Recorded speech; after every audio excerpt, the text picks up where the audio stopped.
Alors, bonsoir tout le monde. Bonsoir. Merci beaucoup de votre présence ici ce soir en grand nombre. C'est notre première soirée SMPTE de l'année 2013. Alors, on est très content de vous voir présents avec nous. C'est une soirée de présentation par Michel Proulx, notre collègue de Miranda. Et puis, dans le fond, on a organisé la soirée en disant que c'est une présentation par Michel sur sa vision de l'industrie, mais en réalité, c'est un prétexte. C'est une opportunité qu'on voulait créer d'échanger avec Michel sur, peut-être pas nécessairement sur sa retraite, mais disons sur comment il voit l'industrie, puis comment il voit ça maintenant qu'il est rendu à la retraite. Alors, merci de votre présence. J'aimerais remercier Miranda et Applied de nous avoir fourni tout ce qui est nécessaire pour le Happy Hour et pour la soirée. Donc, café, brioche et tout ça.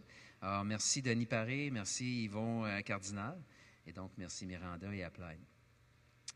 J'aimerais remercier Radio-Canada de nous permettre ou de nous avoir permis d'utiliser Studio 42.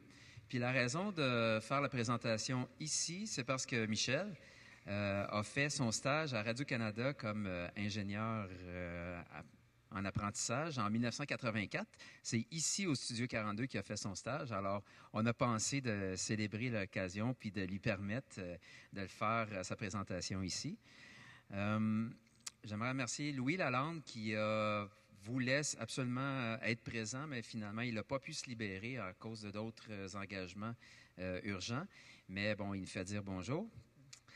J'aimerais remercier aussi Danny Harrison qui a accepté d'être présent avec nous. Danny est le DG et directeur général des productions de Radio-Canada et il est aussi membre du conseil stratégique des technologies de Radio-Canada. Et à ce titre, il a travaillé avec Michel Proulx sur différents projets dans le passé. Puis Danny a accepté de nous parler quelques minutes de Michel Proulx. Alors, merci Danny.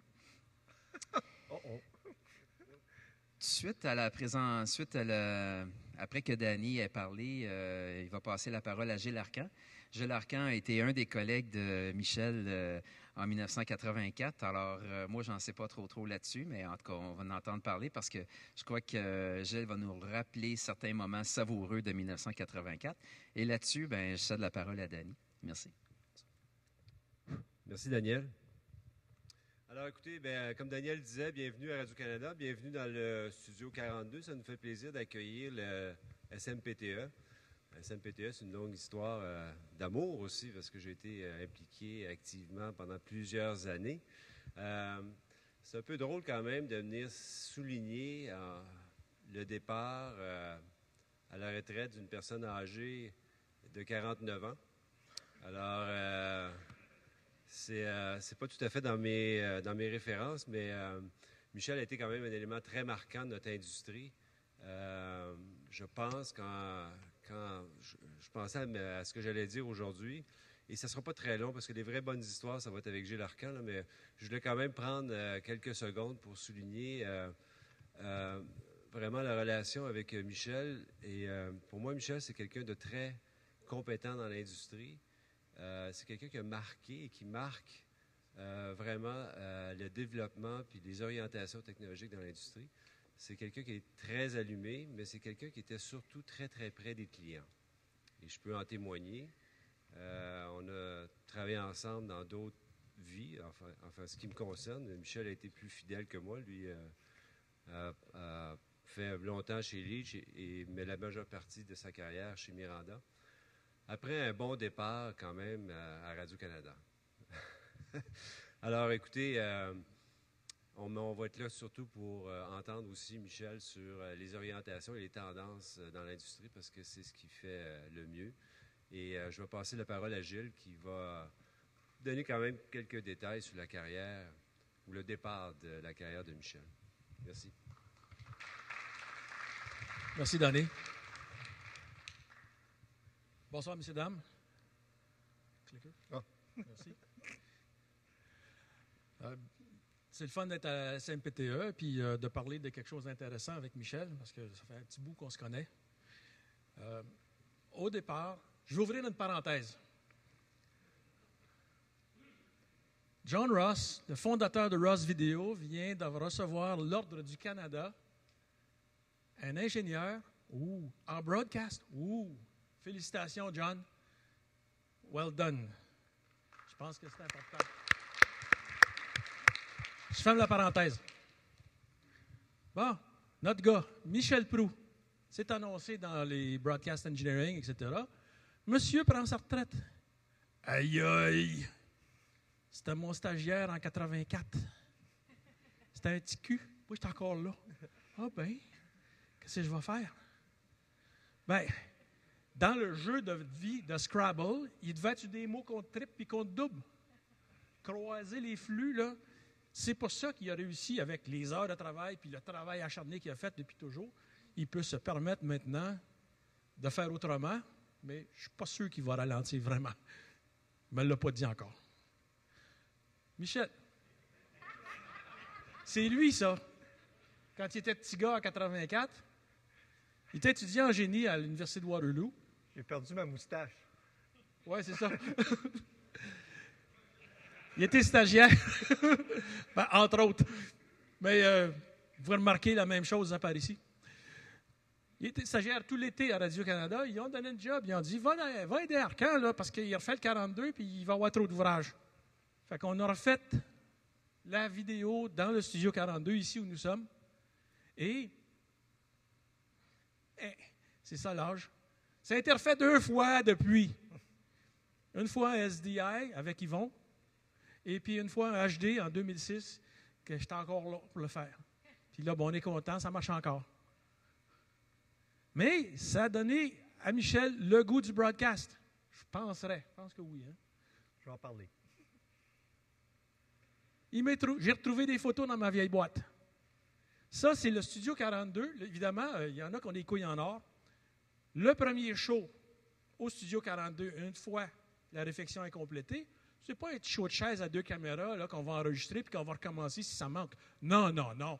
On travaille ici, on clenche.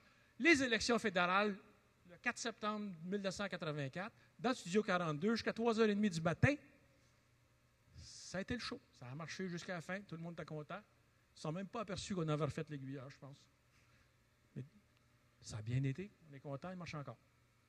Fait que c'est ça. Les chaises ici, là, c'est exactement où vous êtes assis.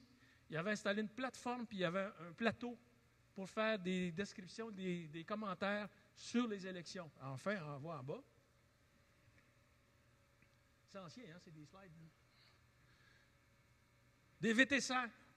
Rappelez-vous de ça. Puis des caméras, je pense que c'est des TK, avec des 15X. Ça, c'était big, des 15X déjà. Et ça a tout marché. Le logo original, vous voyez? C'est cette patente-là qu'on a installée, un aiguilleur CDL 1080 avec des auxiliaires en haut et puis un effet numérique Quantel à 3 canaux, un DPA 5000. Regarde un téléphone analogique. Puis un téléphone analogique pour aller avec l'aiguilleur analogique. C'était state of the art. À l'audio, on n'avait pas fait grand-chose à part que refaire l'intercom un peu puis les choses, mais la console était en L, et puis il y avait 2 autres consoles ajoutées pour préparer les élections. Puis là, ben, c'est notre petit gars encore. L'année d'après, ou peut-être 2 ans plus tard, quand il a fait le still file avec ses collègues Aaron Frank puis Dave Ross, le Dave Ross, fils de John Ross de tantôt, qui est président maintenant de Ross Video. Fait que les jeunes, ils ont aimé ça, je pense, faire de la TV. Puis ça, ben, caché dans le petit coin en arrière, là, avec des cheveux, là, c'est votre homme serviteur, avec Pat DiLorenzo de CDL devant, en train de finir la configuration de l'aiguilleur. Ça, c'est le travail des techniciens, là, des installateurs. Impeccable. Regarde-moi ça comme c'est propre. Tout ça. Les gens du bâtiment aussi avaient fait un travail fabuleux. On était super contents d'eux autres. On a eu une élection en haut avec de l'équipement comme triplé dans la salle de la régie en haut. Et à 3h30 du matin, ça n'avait pas monté d'un demi-degré. On était encore confortable. Très bien fait le travail du bâtiment. Très bien fait le travail des techniciens, des installateurs. Oui.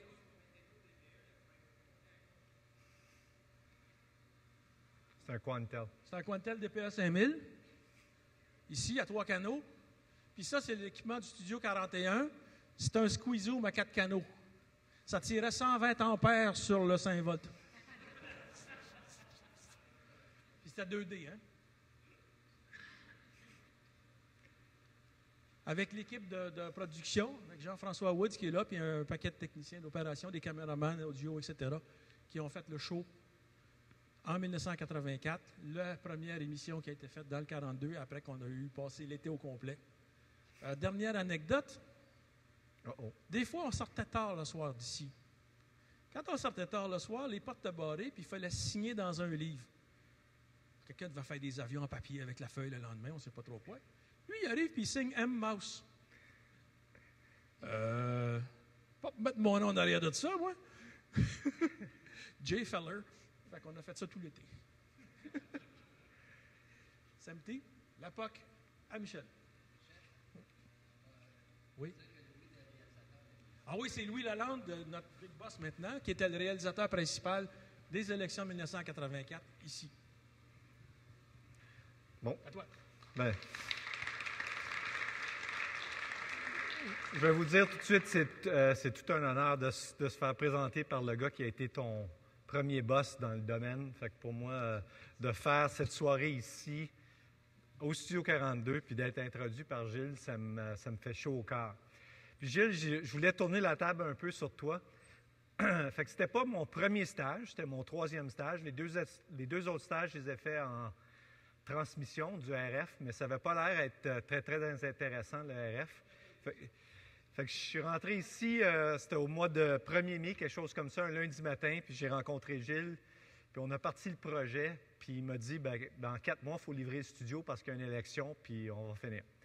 Mais je vais vous raconter, je vais vous dire ce qui s'est passé ces 4 mois-là. On a travaillé comme pas mal fort, comme il a dit, on faisait les longues heures, mais l'overtime était payé, fait que c'était pas si pire.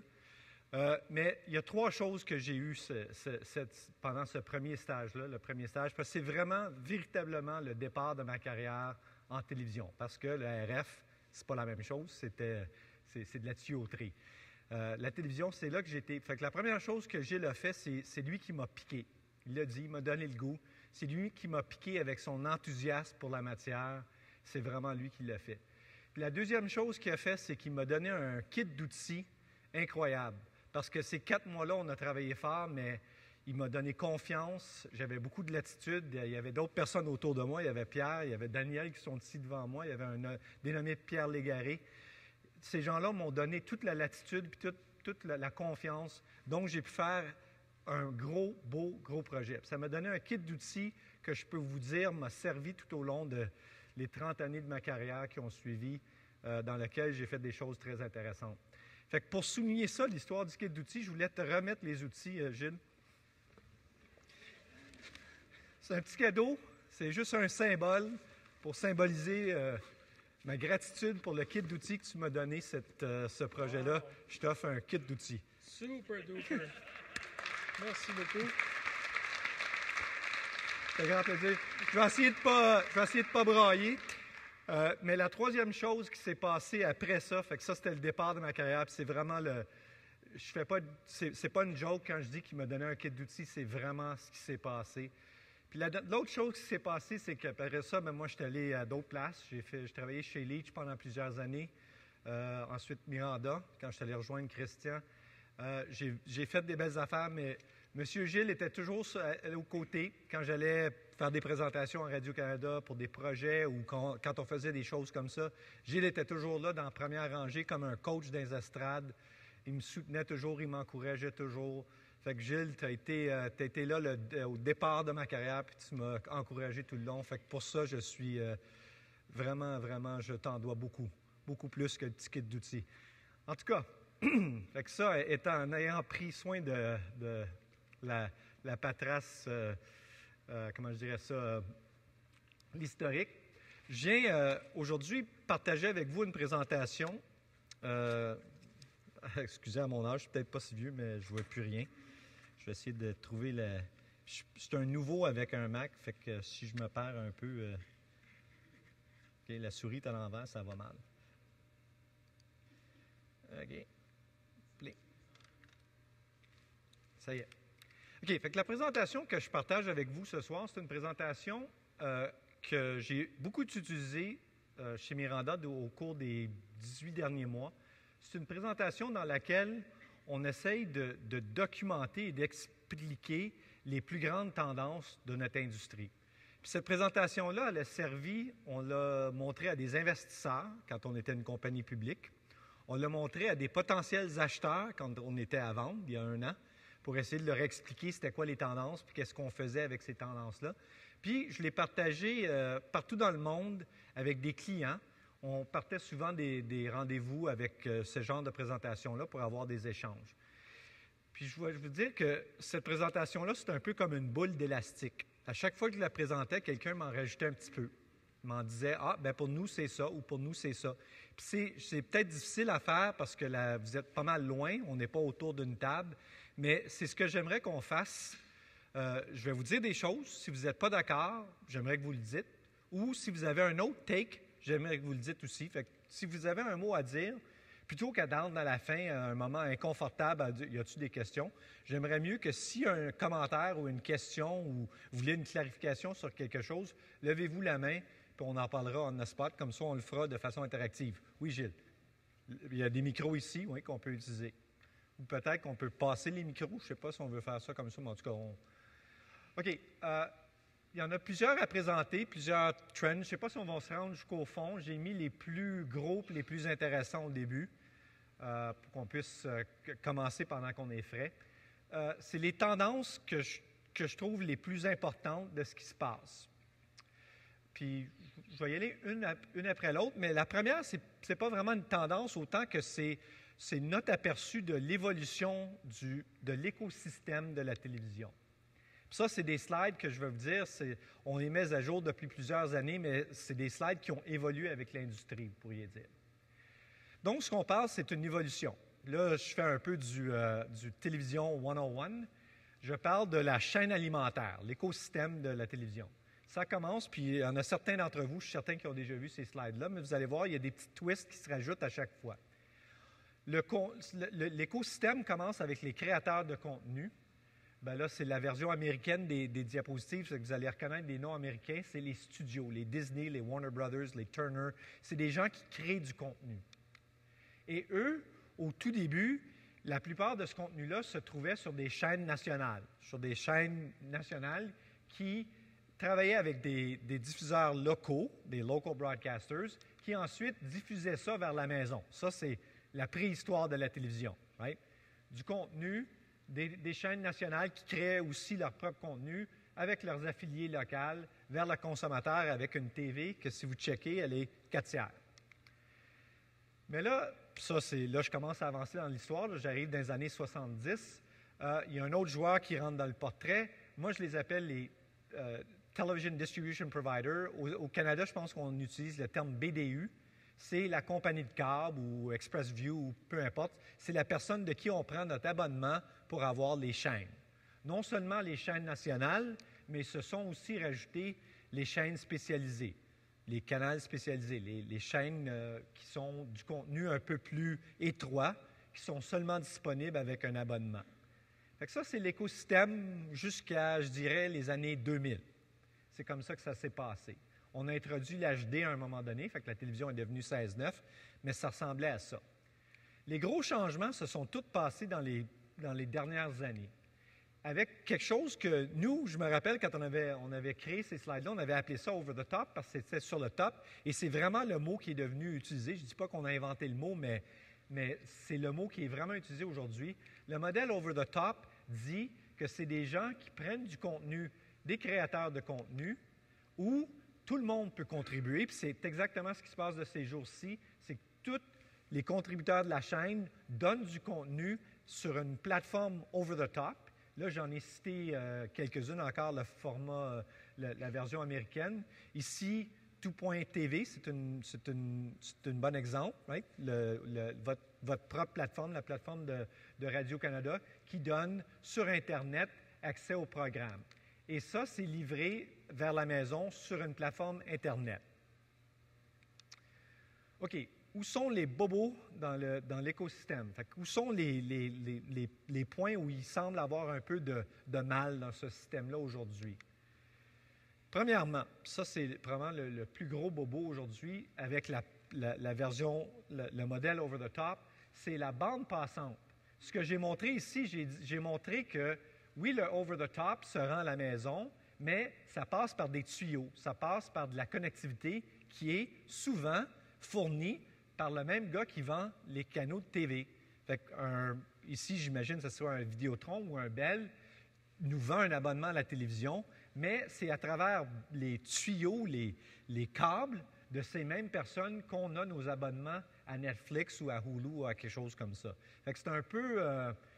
ça a l'air un peu étrange, là, mais c'est du contenu souvent pas payé ou Netflix est un abonnement vraiment pas cher qui passe par l'infrastructure que quelqu'un d'autre a déposée. Fait que ça, c'est un des bobos. À qui appartient ce tuyau?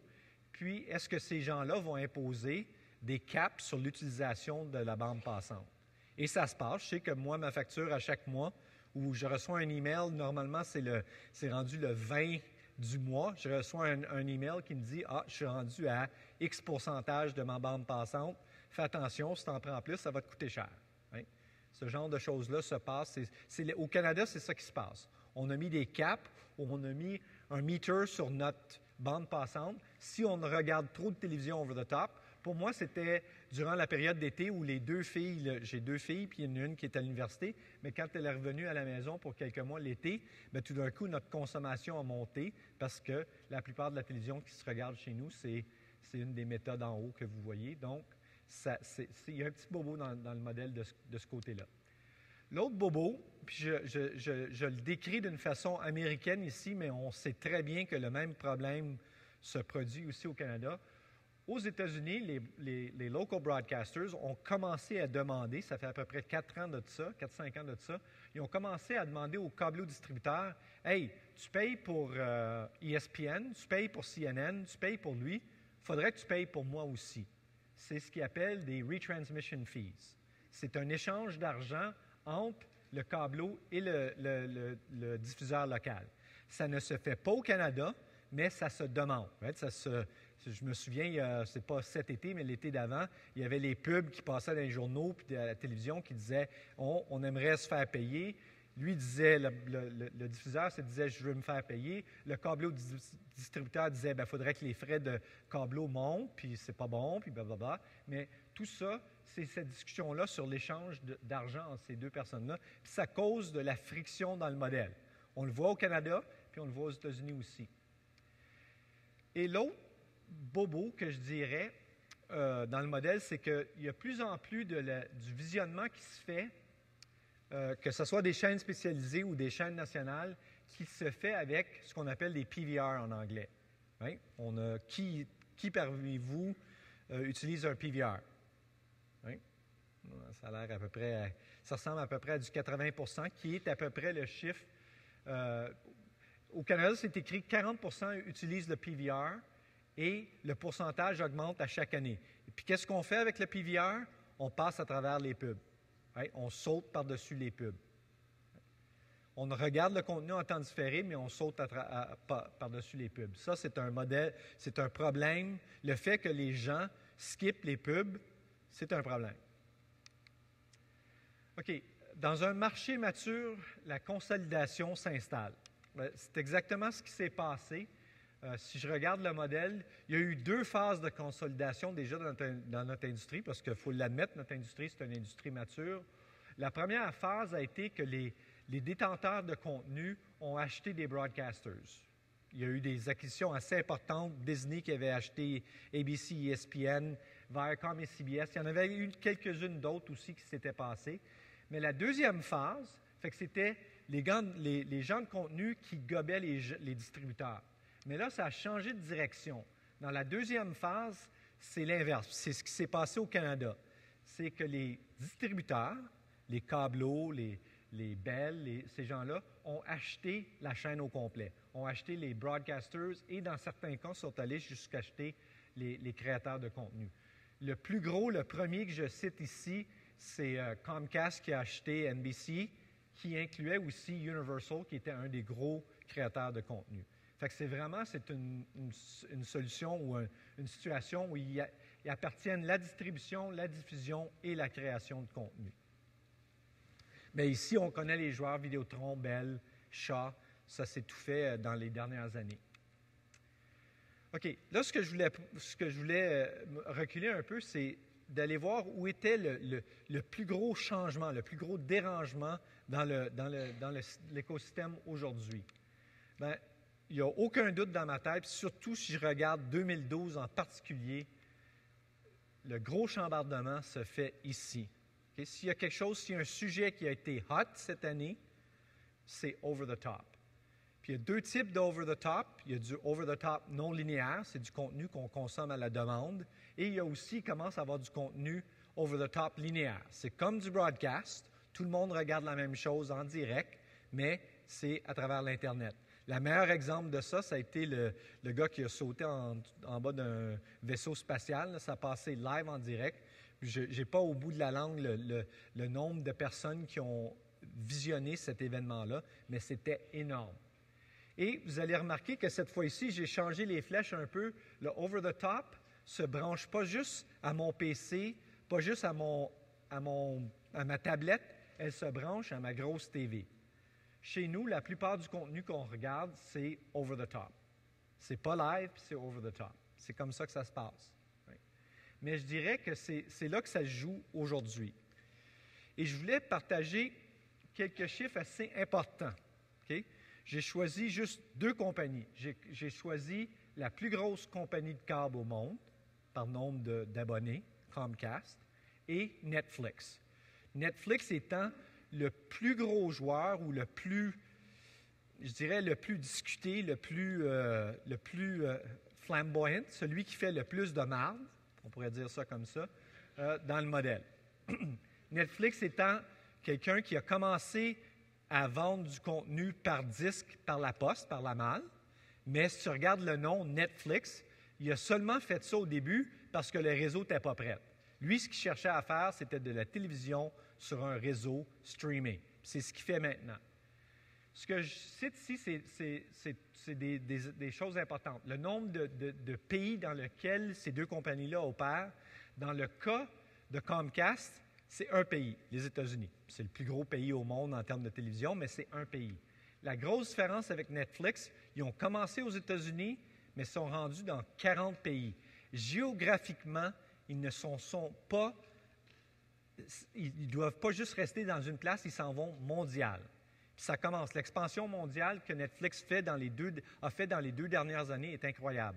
Ils rajoutent des pays, ils rajoutent entre 10 et 20 pays par année de ce temps-là. Fait que c'est quand même assez agressif. Le nombre de streaming video subscribers, ça c'est le nombre. Dans ce cas-là, dans Netflix, j'ai enlevé ceux qui faisaient juste appel au service de DVD par la poste. Je parle de nombre d'abonnés Netflix qui font du streaming, okay, qui payent 8$ par mois pour faire du streaming. Si vous regardez, les deux chiffres sont rendus au même niveau. Je ne sais pas ça fait combien de temps que Netflix existe, ça doit faire 5-6 ans que c'est populaire en streaming, mais déjà dans ces 5-6 années, ils ont réussi à se rendre à 30 millions d'abonnés, chose qui a pris Comcast une trentaine d'années et plusieurs acquisitions, parce que Comcast ne s'est pas rendu là tout seul, ils se sont rendus là en faisant de la consolidation, parce qu'ils ont acheté plusieurs autres distributeurs. Donc, c'est 30 millions. Le year-over-year subscriber growth, c'est la croissance dans le nombre d'abonnés. Chez Netflix, c'est quand même assez important, 42% année par année, tandis que dans le cas de Comcast, aux États-Unis, that's it. Ils ont juste droit à ce nombre d'abonnés-là, parce qu'aux États-Unis, le FCC, leur équivalent du CRTC, dit qu'il y a un cap de nombre d'abonnés. Une seule compagnie ne peut pas avoir plus qu'un certain pourcentage des abonnés, et Comcast est rendu à cette limite. Fait que Comcast, aujourd'hui, est barré à ce chiffre-là. Oui? Même s'il n'était pas barré, la croissance ne serait pas très, très grande. Ne serait sûrement pas nulle part proche de 42%. Fait que c'est assez important. C'est juste des chiffres pour vous montrer. Il faut penser, la grosse différence ici, c'est que Netflix, c'est mondial. Ce n'est pas un pays, ce n'est pas une région, c'est vraiment mondial. Leur modèle, fait que c'est vraiment Internet. Hein? Si on regarde la globalisation qu'on parle, ça s'est fait avec l'Internet. Et ces gens-là, leur modèle d'affaires, c'est global. Puis je vais partager avec vous, en cas que vous ne le saviez pas, le modèle de Netflix est très simple. Leur modèle, c'est d'avoir le plus d'abonnés possible, parce qu'un coup qu'ils vont avoir, eux autres, c'est 8$ par mois, fait que ce n'est pas un gros chiffre, tandis que Comcast, probablement, leur abonnement moyen est probablement aux alentours de 75 à 100 $ par mois par abonné. Netflix, c'est 8 $ par mois. Par contre, ce qu'eux cherchent, c'est le volume mondial, pour aller chercher du revenu. Et ce revenu-là, il va être utilisé pour acheter du contenu. Parce que ça, c'est bien beau, là, mais ce qui compte, c'est la prochaine étape ou la prochaine slide que je voulais vous montrer, c'est que Netflix, de ces temps-ci, sont très, très agressifs avec le contenu. C'est vraiment ça le nerf de la guerre. Si Netflix va avoir le succès ou non, ça va se décider dans les 12 à 24 prochains mois, puis ça va se décider s'ils réussissent ou non à avoir du contenu. Jusqu'à date, leur contenu, ça a été surtout du contenu rétro, c'est du vieux contenu. Mais ils commencent à avoir du contenu plus récent, ils commencent à signer des deals avec du contenu plus récent, et ils commencent aussi, je vais en parler dans quelques clics, ils commencent aussi à créer leur propre contenu. Okay? Fait que ça, ce que je cite ici, c'est 3 deals qui ont été annoncés cette année 2013. Fait que c'est des deals qui sont quand même assez récents, et c'est des deals avec des grosses boîtes de contenu. Surtout celui au centre, c'est pour des longs métrages animés de la collection Pixar, Walt Disney. C'est des grosses collections de contenu. Donc, c'est du contenu très important. Et le deal commence en 2016. Fait que ça a été annoncé, mais le contenu va commencer à se présenter en 2016. Mais plus important, c'est le dernier. Je ne sais pas si vous êtes au courant, mais Netflix a commencé un projet de contenu. Oui, vas-y.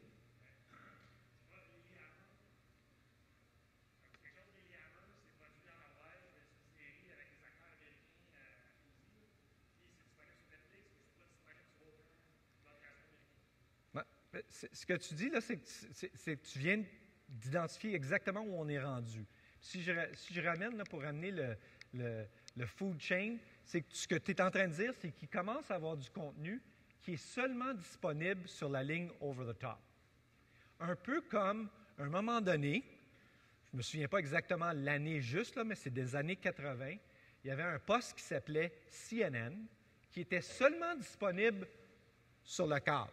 Là, je vais m'approcher parce que le pointable. À cette époque-là, en 80, ça, là, aux États-Unis, c'était presque zéro. C'était pas très important. C'était ça qui était important, la télévision terrestre. Puis à ce moment-là, CNN, HBO, ESPN, OK?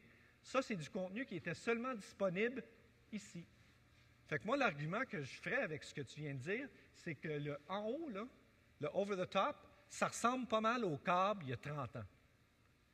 Ça pourrait facilement, le over-the-top pourrait facilement devenir la prochaine plateforme câble. Puis le gros enjeu, c'est qu'aujourd'hui, tout l'argent, tous les dollars s'échangent ici. Puis tantôt, je vais le montrer, les dollars. Là. Tous les dollars se retrouvent ici.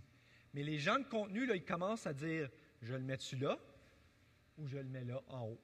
Puis ça commence à se décider. Ici, chez Radio-Canada, vous faites les deux. Oui, bien, pas vraiment. Bien, vous faites le linéaire ici et le non-linéaire en haut. Mais ça, là, le nerf de la guerre est avec le contenu, puis ça commence à se produire. C'est ça que je disais, là, ça a été 2012, ça a été le sujet le plus important, puis 2013, 2014, le contenu va y avoir beaucoup de chambardement dans cet élément-là. Juste pour revenir à ça, pour revenir au prochain produit. Une autre analogie que je pourrais faire, à un moment donné, je ne sais pas si vous connaissez HBO, je sais qu'ici on est plutôt du côté canadien puis côté francophone, fait que HBO, on connaît ça un peu moins, mais HBO, au début, HBO, c'était une plateforme où le contenu qui était sur HBO, c'était des vieux films poches, c'était du contenu pas mal ordinaire, mais à un moment donné, HBO est devenu très important. Des séries comme Soprano, Game of Thrones, des grandes séries maintenant qui compétitionnent avec les plus grandes séries des grands réseaux, right? Bien, c'est venu d'HBO. J'essaie pas de prévoir que la série House of Cards, qui est la première série originale qui a été mandatée et payée par Netflix, fait que c'est Netflix qui a commissionné ce contenu-là, si tu veux. Je ne dis pas que celle-là, ça va être le prochain Sopranos, mais il commence à s'essayer. C'est quand même un signe. Okay? Fait que ce que je dirais, là, c'est « it's all about the content ». Puis ça va se décider là. c'est les gens qui détentent le contenu qui vont décider dans les 2 prochaines années qu'est-ce qu'ils vont faire avec le contenu. Est-ce qu'ils vont le vendre exclusivement au câble, comme certaines personnes font à date? Est-ce qu'ils vont le vendre aux deux ou est-ce qu'ils vont le vendre exclusivement à la plateforme over-the-top? Ça va se décider dans les 24 prochains mois. Je dis ça va se décider. Il va y avoir des gros changements qui vont se faire de ce côté-là. OK, là, je voulais rajouter un élément dollar à tout ça. Fait que, rajouter sur le modèle les échanges de dollars et la grosseur de chacune des choses. Peut-être que ça ne vous intéresse pas, mais moi, ça m'a toujours intéressé de savoir, OK, c'est cool du overtop, mais est-ce qu'il y a de l'argent qui est là, puis qu'est-ce qui se passe? OK. Donc là, je vais commencer avec, je vais mettre des bulles sur les principales sources de revenus. OK? Chez les broadcasters, la source principale de revenus, c'est la pub. Et la pub, ça représente, quand même, c'est énorme, c'est 68 milliards avec une croissance d'à peu près 4 % par année. CAGR, ça veut dire Compound Annual Growth Rate. Fait, appelons ça croissance en français, là, juste pour simplifier. L'autre échange d'argent pour les broadcasters, c'est les câbleaux qui payent les chaînes, surtout les chaînes spécialisées, leur payent un abonnement à chaque mois. Une partie de l'abonnement qu'on leur donne, bien, ils l'envoient. Si moi, j'envoie de l'argent pour RDS, bien, RDS se fait donner de l'argent. Le plus gros, fait que ça, c'est quand même un chiffre qui est assez important, 37 milliards, mais il y en a là-dedans qui sont des gros gagnants, comme quelqu'un comme ESPN gagne entre 4 et 5 $ par abonné par mois, tandis qu'il y a d'autres chaînes moins importantes qui gagnent presque zéro ou zéro. Eux, ils vont chercher le revenu seulement avec la pub. Mais ça vous donne une idée. Et la croissance, là, est quand même assez importante. Et les broadcasters aux États-Unis, les broadcasters locales, commencent à avoir ce genre de paiement-là à chaque mois. Ils commencent à avoir des redevances du câbleau pour leur canal. Ça ne se fait pas au Canada, mais ça se fait aux États-Unis maintenant. La pub, ici, il se fait de l'insertion de pub, mais ici aussi, chez les câbleaux, il ne se fait pas au Canada, mais aux États-Unis, il se fait une insertion d'une pub locale. CNN, à chaque demi-heure, donne une opportunité au câbleau de mettre une pub. Okay? Et c'est ce qui se passe, et le revenu là représente à peu près 6 milliards, avec une croissance semblable à l'autre. Ça, c'est surtout du revenu publicitaire sur les chaînes spécialisées, sur les ESPN, les CNN et compagnie. OK, là, on arrive à l'autre chiffre, le prochain chiffre qui est, OK, là, je parle de revenus publicitaires, pas de revenus publicitaires sur toute l'Internet. Je parle de revenus publicitaires associés aux vidéos professionnelles sur l'Internet. Fait que si vous faites du revenu chez vous, right, vous commencez à en faire, ça rentre dans ce chiffre-là. Et le chiffre est estimé à être 2 milliards, mais avec une croissance beaucoup plus importante que la croissance en bas. Je me souviens, quand on a commencé à documenter ce chiffre-là, là, c'était la première fois qu'on l'avait écrit, c'était 300 millions. Okay? C'était tout petit. Ça a grossi beaucoup et ça grossit vite. Ça ne fait pas si longtemps que ça. Fait que c'est quand même un chiffre qui évolue assez rapidement. Ça donne à peu près les grandes lignes. Fait que là, les questions à se poser. Ça, je vais en parler un peu plus tard. Est-ce que le revenu publicitaire va s'en aller dans cette direction-là? Je vais m'expliquer pourquoi tantôt. C'est si les pubs se font skipper à cause de PVR qui sont installés chez nous, est-ce qu'il y aurait une méthode de transférer la pub potentiellement jusque dans le PVR, puis me dire, vu que tu n'as pas payé assez pour ton abonnement, toi, tu ne peux pas skipper les pubs. Quelque chose de même. Mais ça prendrait une collaboration puis un partage de revenus. Oui. Excuse.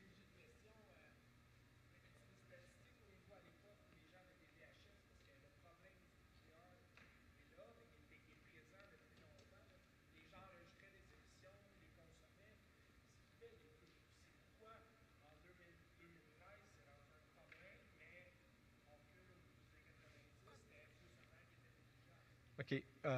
Tu as un bon point. Je me souviens, j'enregistrais des images sur VHS moi-même à l'époque, puis on essayait de skipper les pubs, mais c'était pas mal plus difficile. Tu voyais les pubs parce qu'ils passaient en plus vite, mais tu les voyais quand même. Je ne peux pas te dire, je n'ai pas de chiffres, mais c'est devenu un problème beaucoup plus important que ça l'était. Beaucoup plus important que ça l'était, mais je ne pourrais pas te donner des chiffres. Mais la pénétration des PVR est quand même plus importante que la pénétration des VHS pour cette application-là, parce qu'on avait des VHS, mais c'était pour jouer des films, right? Parce qu'on louait des films. OK, l'autre grosse question, c'est est-ce que le revenu va se diriger, le revenu publicitaire, avec le temps, va se diriger sur une plateforme over-the-top? Ça, c'est une très grande question. Là, je voulais décrire un peu, il y a un modèle que je cite ici, il y en a d'autres très similaires à celui-ci, mais c'est quand même quelque chose qui est assez intéressant. C'est le modèle que Sky utilise en Angleterre. Sky, c'est une compagnie multinationale, mais le modèle dont je parle ici, c'est au UK. Et Sky, c'est un petit peu particulier. C'est comme une combinaison ils ont leur propre contenu, ils ont leur propre chaîne, Sky News, Sky Sport, puis ce sont des chaînes assez populaires, mais c'est eux aussi qui vendent l'abonnement. Fait qu'ils sont broadcasters et distributeurs ensemble. Hein? Fait que Sky, c'est du contenu et c'est la distribution aussi. Leur méthode de distribution, c'est le satellite, et ils ont une boîte qui s'appelle le Sky Plus Box, qui est un PVR, c'est un PVR. Mais ce qui est intéressant, c'est qu'il y a du storage SDHD, mais ils prennent une partie du storage, ils ne te l'exposent pas à toi comme abonné, ils l'utilisent à leur propre fin. Et leur propre fin, c'est pour loader des pubs sur ton PVR. Okay? Fait que pendant que tu n'y penses pas, ils sont en train de mettre des pubs sur ton PVR. Fait que quand tu regardes une émission, ce qui arrive, c'est qu'ils envoient les commerciaux à l'avance. Tu as une carte d'abonnement chez un Tesco, c'est comme l'équivalent de, c'est pas Club Price, là, mais c'est un peu comme un Loblaws ou quelque chose comme ça. Là. C'est un magasin où tu vas toutes les semaines pour acheter ton épicerie et tout le reste. Puis tu as une carte qui s'appelle le Tesco Club Card, puis tu as besoin de cette carte-là pour avoir accès aux coupons, aux escomptes de la semaine. Tu sais, pour avoir accès aux 25 cents pour le craft dinner ou avoir le fromage moins cher, il faut que tu aies cette carte-là. Tu montes cette carte-là. Mais cette carte-là, elle a l'identité de ton PVR est sur la carte. Fait qu'ils savent qu'est-ce que tu as acheté, puis qu'est-ce que tu achètes. Fait qu'ils peuvent voir que... OK? Puis en passant, tu ne l'as peut-être pas lu, là, mais c'est écrit clair et net qu'en acceptant cette carte-là, qui est venue avec ton abonnement, tu vas te faire exposer à ce genre de pratique-là. Donc, il y a deux choses que ça leur dit. Ça leur dit, t'achètes-tu des couches ou t'achètes de la bouffe de chien? Hein? Par ta consommation, qui es-tu par ta consommation? Pas qui es-tu personnellement, mais par ta consommation. Et cette information-là revient à Sky, et c'est ça qui décide quelle pub que toi tu vas voir quand ça devient le moment de jouer une pub targetée. Okay? Et mieux que ça, c'est relié avec le web, ils peuvent même savoir que en passant par le web, ils peuvent voir que tu as vu la pub, que tu n'as pas skippé par-dessus, et ils peuvent même se rendre au point où ils peuvent voir si, un mois plus tard, est-ce que tu as acheté le produit qu'ils t'ont présenté. Right? Fait que ça leur donne une opportunité assez intéressante. Et pourquoi? Parce que Sky contrôle et la distribution et le contenu. Ils contrôlent la chaîne au complet. C'est assez intéressant. Ils ne sont pas uniques. Et la raison pourquoi ça c'est important, c'est que la pub, c'est le gaz de notre industrie. Là. C'est ce qu'on brûle pour bâtir des nouveaux studios, c'est ce qu'on utilise pour faire des productions. C'est vraiment le carburant de notre industrie. Right? Les pubs qui sont mesurées de façon précise et qui sont targetées deviennent le gaz premium. C'est ça que j'essaie de dire. La pub, c'est le gaz. La pub targetée et la pub mesurée, ça devient le super sans-plomb. Hein? Ça vaut plus cher. Hein? Oui? Non, c'est juste une entente.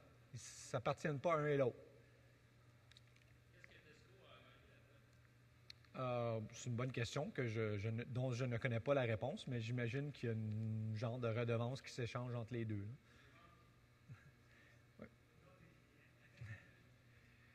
OK, là, c'est quelque chose d'intéressant. Là, je veux juste, ce que je parle ici, là, c'est pas, ce que je suis en train de décrire, c'est du targeting sur un système de satellite comme ExpressView. Là. C'est pas quelque chose, c'est pas du over-the-top ce que je décris ici. Ce que je parle ici, c'est enlève que ce soit du over-the-top ou que ce soit par câble ou que ce soit par satellite, c'est une pub targetée. Et une pub targetée vaut plus cher que le dernier message que j'envoie là, c'est que pendant que les publicités clics sur Internet sont devenus vraiment, tu sais, que des click-through, c'est vraiment devenu, pour les banner ads, c'est vraiment devenu de la commodité complète. La valeur d'une pub targetée sur du contenu de télévision commence à générer des revenus assez intéressants. Donc, c'est une section à voir.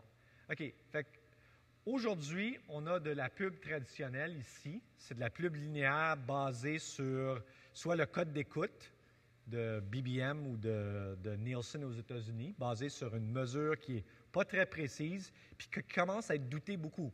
Nielsen, là, c'est devenu presque une joke aux États-Unis. Tu sais, il y a les Nielsen Ratings sur lesquels la valeur des pubs est décidée, puis tout le monde sait que c'est un racket organisé entre les broadcasters puis les publicitaires. Fait que c'est quelque chose qui commence à souffrir un peu. Les gens commencent à ne plus croire à ces ratings-là, mais c'est comme ça que la pub fonctionne aujourd'hui. C'est une pub sur un programme linéaire dont la valeur a été décidée sur une cote d'écoute estimée par un BBM ou un Nielsen. Mais ce que les câbleaux peuvent maintenant faire, sont équipés, et ce que le over-the-top peut faire, eux, avec une méthode précise de targeting, puis avec une méthode précise de mesure, j'ai montré la pub à 25 000 personnes garanties. Voici. Je peux te le prouver que je l'ai montré. Right? C'est beaucoup plus...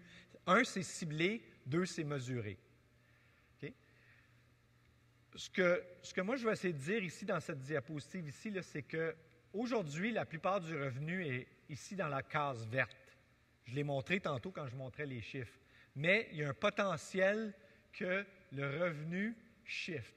Et je pense qu'il y a une opportunité dans le temps, puis il faut commencer à y penser, de faire des partenariats entre les gens qui ont le contenu, les broadcasters, nous, et les câbleaux distributeurs et les plateformes over-the-top. Les câbleaux distributeurs, je peux vous le dire, se sont équipés, sont en train d'installer des systèmes de pub targetés. Rogers l'a fait déjà. C'est un système assez sophistiqué avec un système de targeting pas mal avancé. Du côté du web, c'est tout organisé. Tu peux acheter ça facilement de gens comme Google. Puis ça ne sera pas écrit Google nulle part. Ils vont te vendre le service d'insérer des pubs sur ton contenu vidéo. Right? Ces systèmes-là, les systèmes dans les boîtes rouges, ces systèmes-là commencent à être installés. Ce que ça prend, c'est un genre de partenariat entre la personne qui a le contenu et la personne qui a la capacité de faire l'insertion de pub. Il va falloir qu'on prenne avantage de ces nouvelles méthodes de faire de la pub et ça va prendre un partenariat entre les deux. Au Canada, ça devient plus facile parce que la même personne, les deux boîtes appartiennent à la même personne, mais quand même, ça va prendre des nouvelles formes de partenariat qu'on n'a pas eu dans le passé. Monsieur Timekeeper, où est-ce qu'il est le monsieur? C'est à ton goût, je peux en faire une ou deux autres.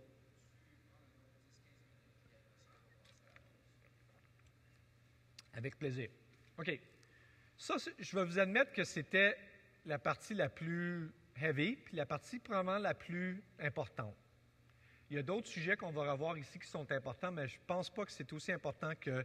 Je penserais que si j'avais à choisir un des sujets le plus important dans lequel on devait tous s'occuper, s'inquiéter, là, c'est la notion du over-the-top, puis comment vite ça grandit, puis comment importants ces changements-là sont.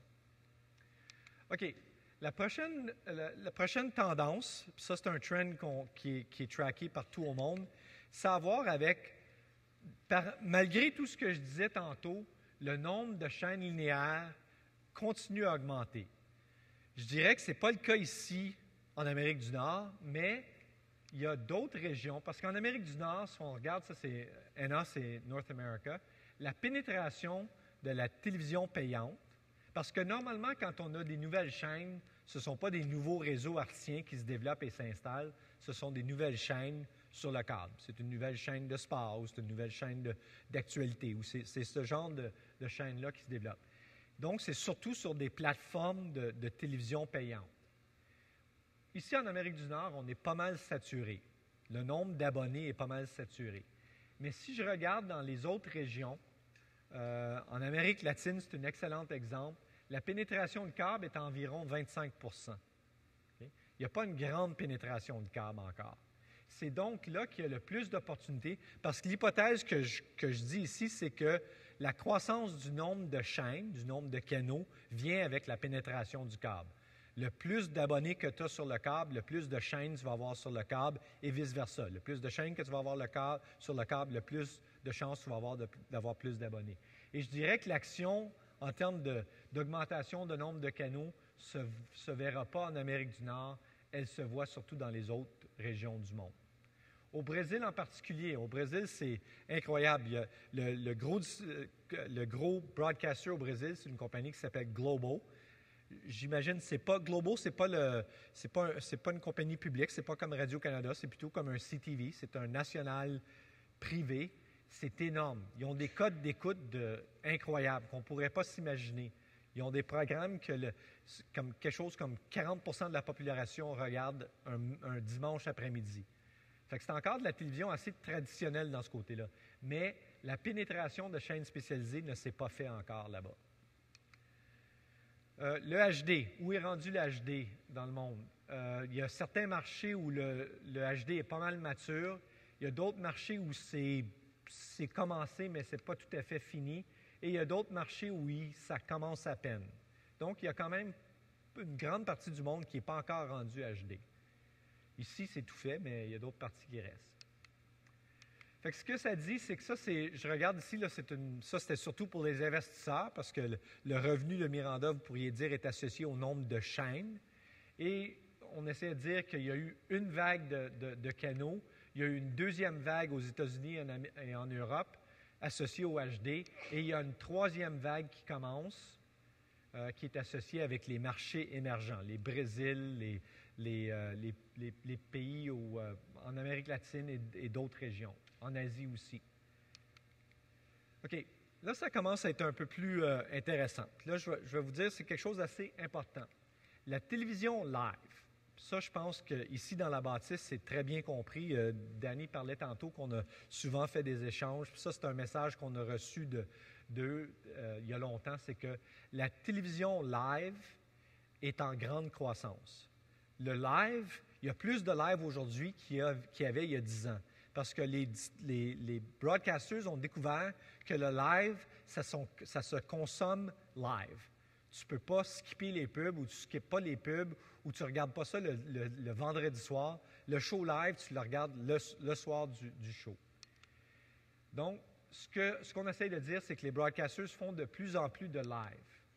Et ça, c'est des données américaines, mais quand même assez importantes, qui disent que 18% des programmes dans le prime time aux États-Unis, prime time, je pense que c'est de 7 à 9 ou 7 à 10 du lundi au jeudi soir. Right? 18% du contenu dans cette période-là aux États-Unis maintenant, ce sont des programmes live. Des programmes comme American Idol, ce genre de programme-là. Ce n'est pas tout du football. Il y a des programmes assez différents. Dancing with the Stars, ce sont tous des grands programmes qui génèrent non seulement une bonne cote d'écoute, mais qui vont chercher beaucoup, beaucoup de revenus publicitaires. Donc, il y a plus d'emphase sur le live. Et ce qu'on a découvert, c'est que tu penserais que la télévision devient de plus en plus simple parce qu'il y a moins et moins d'argent, mais le live, les studios qu'on voit se faire bâtir, les camions qu'on voit se faire construire de ce temps-ci, c'est incroyable. La complexité des studios, le nombre de caméras dans une production, le nombre d'effets, le nombre de trucages qui se fait, ça devient de plus en plus complexe. La quantité d'automation qui est utilisée en production augmente de jour en jour. Là, je voulais parler de quelque chose d'autre.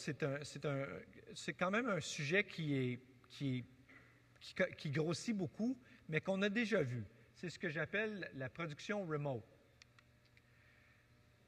L'idée, le concept, c'est de dire, OK, je fais un événement. Ce n'est pas un événement un événement, ce n'est pas un Super Bowl ou un match du Canadien. Là, c'est quelque chose d'une deuxième gamme, mais les gens cherchent beaucoup de contenu live. Fait qu'on doit en faire plus. Mais on ne peut pas tout faire du gros contenu. Et aux États-Unis, il y a des événements, le football, pas au niveau collégial, mais le football au niveau secondaire commence à se visionner à la télévision. Mais comment on peut faire? Et ESPN s'intéresse à ça. ESPN se prépare à lancer des chaînes Internet seulement, au début, qui vont être des chaînes qui vont être spécialisées sur le sport collégial bas de gamme ou même secondaire. Right? Fait qu'ils veulent créer de plus en plus de contenu live, mais plus bas dans la gamme. L'idée, c'est une façon traditionnelle de faire des grands événements. On connaît ça, c'est qu'on envoie un gros mobile qui amène le studio au stade.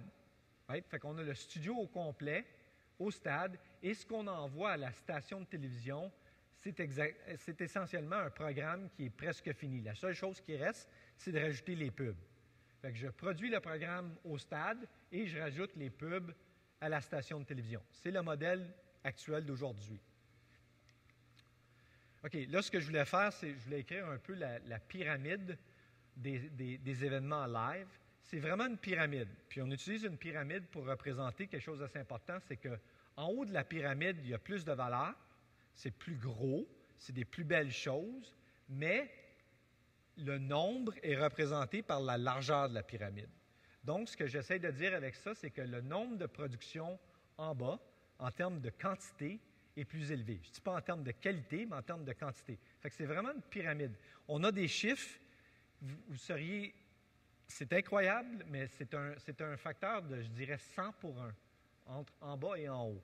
Le nombre de productions, disons, dans une année, hein, qui se fait. Fait que là, ce que j'ai, c'est des tranches. Hein. On a les événements sportifs, les games de hockey du Canadien, les grandes affaires.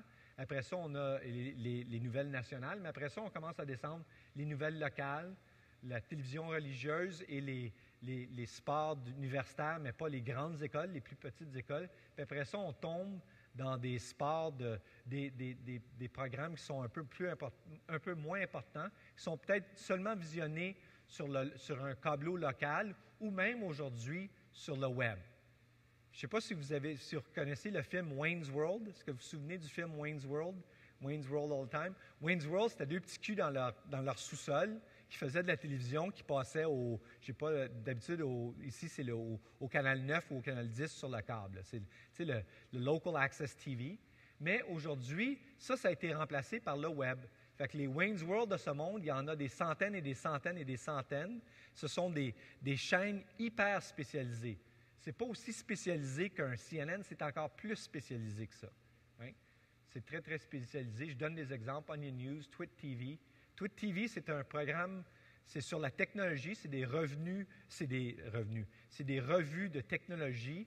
C'est un programme qui se visionne live et qui peut se visionner en répétition. C'est disponible sur le web et ça commence à générer des revenus publicitaires assez importants. Mais c'est dans le bas de la pyramide. Okay? Ce que j'essaie de dire, c'est que dans le haut de la pyramide, on connaît ça très bien, mais on veut voir de plus en plus de contenu live, même dans le bas de la pyramide. Right? Fait que plus de production, mais avec beaucoup moins de budget. Donc, il y a deux choses qui se passent pour le bas de la pyramide. La première chose qui se passe, c'est la production remote. Et ça, l'image que je vous montre ici, c'est ce que ESPN est en train de bâtir. Okay? ESPN ont un WAN qui couvre le pays au complet. C'est un WAN assez performant, merci. Et leur modèle, c'est pour les petits événements dans le bas de la pyramide, plutôt que d'envoyer un camion avec une équipe de production, sont en train de bâtir un centre de production où il va y avoir plusieurs studios. Et les studios vont être utilisés à faire des événements live qui vont avoir été captés à l'extérieur et ramenés par un réseau terrestre. Et ils ne ramènent pas juste la sortie, ils ramènent toutes les caméras et ils font la production dans un centre de production. Et c'est ça le concept. C'est une installation permanente qui se fait, c'est un nouveau centre de production qui se fait avec la capacité d'aller chercher, d'aller brancher l'événement. Ils peuvent brancher un simple camion aussi, mais le concept, c'est d'avoir un centre de production qui peut, pendant 1 heure, faire une game de hockey au niveau collégial, puis 15 minutes plus tard, faire un autre game dans une autre région pour une autre audience. Oui. Ça sera soit diffusé sur le câble ou diffusé simplement sur Internet, dépendamment de la classe de l'événement. C'est ce qui est en train de se bâtir chez ESPN. C'est important. OK, ça dit ce que j'ai dit. Pardon? Oui?